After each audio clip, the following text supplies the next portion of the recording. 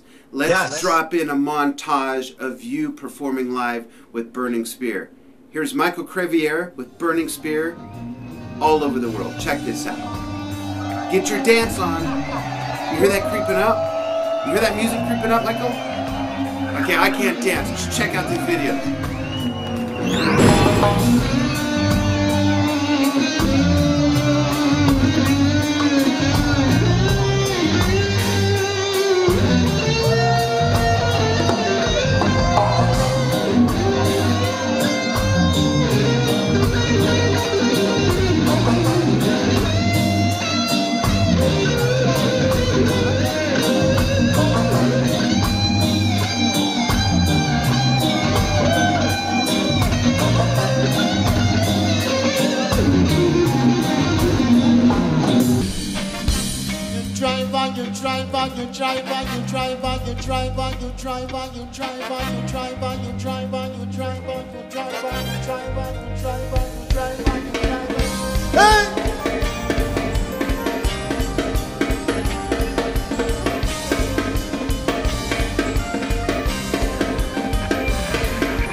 So, I was dancing here the whole time, and again, I can't even dance. My wife will be the first to tell you that.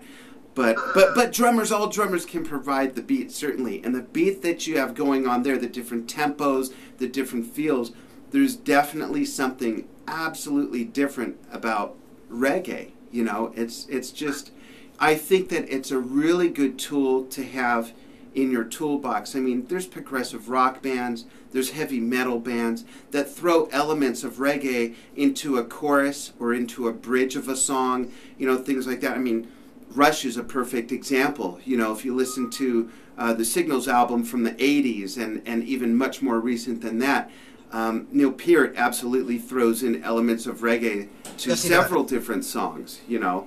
So it's such a valuable tool that I think as drummers we need to reach out and... What's that? Heavy style. Yeah, exactly. Yeah, it's important to learn other styles so that you can stretch and expand. And I think your conversation about what prepared you for this gig wasn't just being a good drummer, a great drummer. You could have taken a handful of some of the greatest drummers, whether we know them or not, you know, whoever they are. Just take 5 great drummers, and they may not have gotten that gig because they didn't have the facilities among themselves to prepare the way you had to in those 3 hours of cramming, you know, 30 songs. And let's whittle it down. Let's take 5 songs.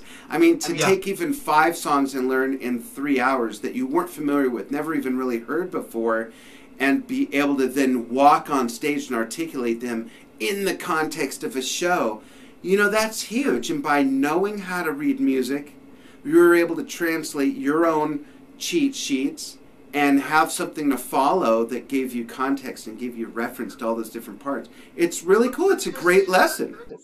Yeah, let me just make a very important point that I think drummers need to realize, because, you know, the number one question everybody always asks, you know, aside from, well, how do you play this and how do you know, is how do you get the gig? Well, I'm about to answer that. How do you get the gig is learning how to play the music for what it's worth. In other words, if you're going to be a rock, funk, jazz, reggae, I don't care what the music is, learn the music for what it's worth. Even if you have to get the drums to sound exactly like that person, just so that you can get the idea of how it's supposed to go, even if you play every note for note that that person played, at least you'll have an understanding of how it goes, right? Number two, don't go onto a gig playing, if the gig is jazz, don't go on there playing funk. Right. You know, thinking, yeah, well, I'm just gonna play this because I heard so and so, you know. No, because believe it or not, it might sound good to you, but for the person that you're playing for, they're like, okay. And let me tell you something, people. There are certain artists that if they don't like you, sometimes they won't even say a word. They'll just be like, hey, it was nice. Yeah. And then they get somebody else. Yeah, and you can't learn from that, unfortunately. And I think what it comes down to as we wind it up here and say goodbye is that it really comes to learning how to speak the language. We can all learn a song note for note, like you said, but when you learn how to really articulate the subtleties of the style and all those things, that's what really matters. It's like if you're going to speak French, speak it properly and get the phonetics down and the accent down and everything like that. If you're going to speak Spanish from Spain or Spanish from Latin America or whatever, same thing applies. And music is really the same way. So that I encourage everybody who wants to learn any type of music, you know, like for example, if you want to learn pop and hip hop and whatever, you know, kind of music like that, go where they spin that music and watch and listen, you know, and in other words, go where people dance. Absorb it in every way. Of what is it that's making them move? You know what I'm saying? Because at the end of the day, the chops is great, but playing the music, that's what sells. And that's what separates the men from the boys. Exactly. Michael, thanks so much for sharing your knowledge, spreading the love and the wealth of drumming, especially from the reggae world, but also from the world of being prepared and coming on Drum Talk TV to do that. Really appreciate it. You know we'll have you on again.